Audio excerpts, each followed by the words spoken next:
Hello everyone. तो class 5 की US में हम पढ़ रहे हैं मैंगोज राउंड द ईयर। जो आज का हमारा सब टॉपिक है वो है how does food gate spoil. ठीक है। सो एज यू नो कि हमारा जो प्रीवियस वीडियो था वो किसके बारे में था, डिस्कशन ऑफ चिल्ड्रन, राइट। तो हमने देखा कि नीतू के जो लंच बॉक्स में जो उसको आलू की सब्जी थी वो कैसे स्पॉइल हो गई थी। ठीक है, वो कैसे ख़राब हो गई। तो नीतू, प्रीति और अमन उनको एक प्रोसेस का आइडिया मिला, दैट इज स्पॉइलेज क्या होती है। ठीक है। तो फिर फूड पॉइजनिंग की बात हमने की, किस तरह से बैक्टीरिया हमारे फूड के अटैक करता है और हमारे फूड को स्पॉइल कर देता है। उस पर जो बैक्टीरिया ग्रो होते हैं, तो इससे पहले हम उस फूड को खाते वही उस पर ग्रो होते हैं और उससे उसका जो फ्लेवर होता है, उसकी जो स्मेल होती है, मतलब उसका जो टेक्सचर होता है वो बिल्कुल चेंज होता है। तो उससे हमारा फूड ख़राब हो जाता है। अगर हम वो लेंगे तो उससे हमें फूड पॉइजनिंग हो सकती है। तो वो हमने वैसे लास्ट वाले चैप्टर में भी पढ़ा था, प्रॉपर फूड में।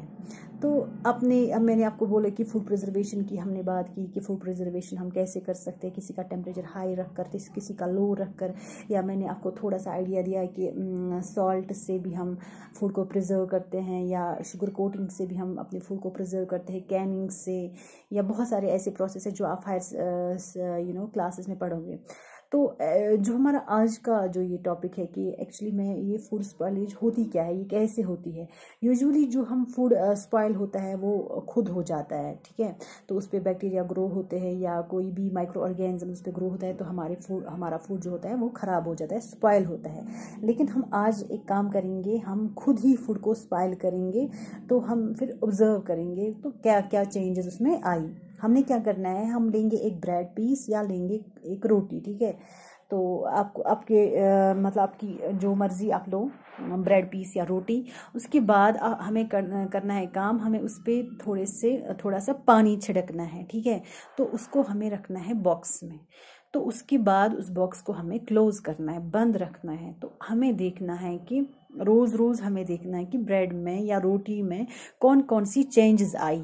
ठीक है। तो हम डेली बेसिस पे ये चेंजेस देखेंगे। अब हम देखेंगे कि कैसे चेंजेस इस ब्रेड या इस रोटी में आई, हम उसको ऑब्जर्व करेंगे। तो अगर सबसे पहले हमने एक लिस्ट बनाना है, हम देखेंगे कि डे 1 से डे 6 तक क्या क्या चेंजेस ब्रेड में या रोटी में आ गई।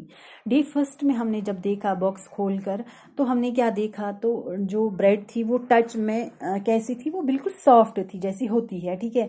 स्मेल बिल्कुल उसकी लाइट स्मेल थी। अगर हम अगर हम उसको हैंड लेंस से देखेंगे तो वो कैसे दिखने में थी, नॉर्मल थी जैसे होती है ब्रेड। उसका कलर कैसा था, नॉर्मल, जो ऑफ वाइट होता है ब्रेड का यूजुअली। ठीक है। तो डे 2 में हमने क्या देखा, टच में कैसी थी ब्रेड, बिल्कुल सॉफ्ट एज ऑन डे 1। तो उसके बाद हमने स्मेल देखी, स्मेल कैसी थी, थोड़ी सी उसमें थोड़ी सी खुशबू आ रही थी, मतलब स्टिकिंग स्मेल तो उसके बाद टच में कैसी थी, अगर हमने उसको हैंड लेंस से देखा, हमने देखा एक वेलवेट लाइक वाइट लेयर उस पर चढ़ी है। वेलवेट आप मतलब अपने बड़ों से पूछ सकते हो। तो वेलवेट एक कपड़ा होता है, एक क्लॉथ होता है, आप देखना वो कैसा दिखता है। वैसी इस पे एक वाइट लेयर चढ़ी थी इस ब्रेड पे। तो इसका कलर कैसा था, कलर बिल्कुल जैसे मैंने आपको बोला फर्स्ट डे था नॉर्मल, जो नॉर्मल कलर होता है ब्रेड का वो ऑफ वाइट होता है।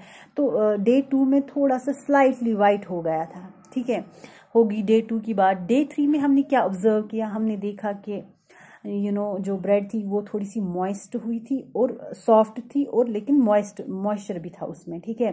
तो उसमें कैसी स्मेल आ रही थी, थोड़ी सी बदबू आ रही थी उससे। तो उसमें जो हमने हैंड लेंस से देखा, हमने क्या ऑब्जर्व किया, हमने देखा वेलवेट लाइक वाइट लेयर उस पर चढ़ी है। ठीक है, जो हमने इसमें डे 2 में देखा था।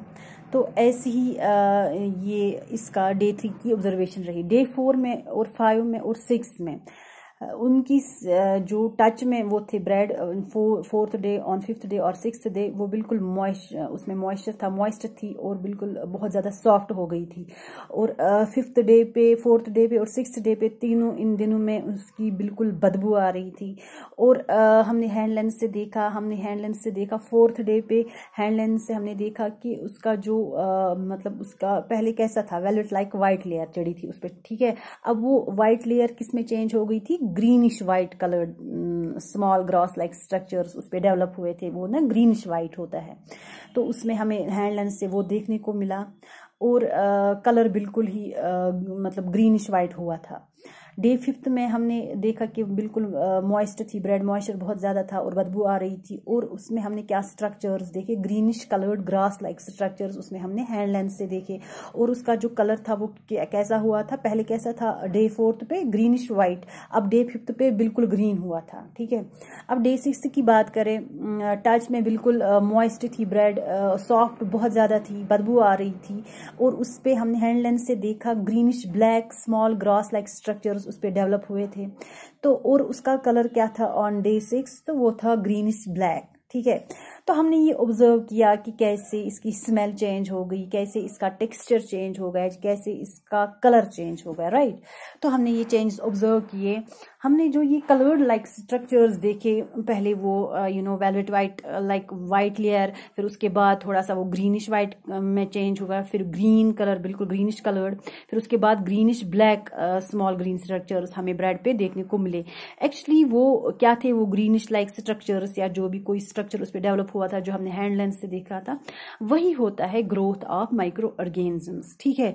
उस पे माइक्रो ऑर्गेनिज्म ग्रो हुए थे जिससे हमारा फूड खराब होता है, ठीक है। बैक्टीरिया से ही नहीं बल्कि बहुत सारे माइक्रो ऑर्गेनिजम्स ऐसे होते हैं जिनसे हमारा फूड खराब होता है। फॉर एग्जांपल फंगस है, जब उस पे वो फंगस चढ़े थे उस ब्रेड पे, ठीक है, तो उसको हम बोलते हैं फंगस। जैसे बैक्टीरिया हमारे फूड को खराब कर देता है, वैसे ही फंगस भी हमारे फूड को खराब कर देता है। तो इस ब्रेड पे क्या ग्रोथ, किसकी ग्रोथ हुई थी, एक माइक्रो ऑर्गेनिज्म की जिसका नाम है फंगस, ठीक है। तो हम अब मेथड्स देखेंगे जिससे हमारा फूड फ्रेश होता है, जो आपकी बुक पे दिया गया है ये टेबल, उसमें देखा उसमें है कि जो मिल्क होता है, जो दूध होता है, वो 1-2 दिन तक हम कैसे फ्रेश रख सकते हैं ताकि उसमें वो माइक्रो ऑर्गेनिजम्स ना ग्रो हो। तो उसमें हम जो दूध है हम उसको बॉल में रखेंगे, जो वो बॉल है वो हम किसी कंटेनर में रखेंगे जिसमें पानी हो, तो वो 1-2 दिन तक फ्रेश रह सकता है। जो पका हुआ राइस होता है, कुक्ड राइस, वो कैसे फ्रेश रह सकता है 1-2 दिन तक, हम उसको मतलब रैप करेंगे, एक डैम्प क्लॉथ में बांधेंगे, तो वो 1-2 दिन तक फ्रेश रह सकता है। तो ग्रीन कॉरिएंडर जिसको हम धनिया बोलते हैं, उसको कैसे हम फ्रेश रख सकते हैं 2 दिन के लिए, हम उसको बॉईल करेंगे तो फिर वो 1-2 दिन तक फ्रेश रह सकता है। अनियन या गार्लिक हम कैसे फ्रेश रखेंगे, तो हमें उसको किसी ड्राई ओपन प्लेस में रखना है, तो वो वहाँ पे फ्रेश रह सकते हैं 1-2 दिन के लिए। तो दैट मीन्स कि हमारा जो फूड होता है वो या टेम्परेचर से, मतलब चाहे वो ऊपर या नीचे हो टेम्परेचर, तो उससे हमारा फूड खराब होता है, ठीक है। टेम्परेचर ही नहीं बल्कि हमने देखा कि मॉइस्चर से भी ही हमारा फूड खराब होता है, मॉइस्चर से भी या टेम्परेचर से भी हमारे फूड पे ग्रोथ होती है माइक्रो ऑर्गेनिजम्स की, जो हमारे फूड को खराब कर देता है, स्पॉइल कर देता है। दैट मीन्स कि फूड स्पॉइलेज क्या होता है, जब माइक्रो ऑर्गेनिजम्स हमारे फूड पे ग्रो होने लगते हैं और हमारे फूड को खराब कर देते हैं, उसको हम बोलते हैं food spoilage. So this was all about our today's topic. Thank you.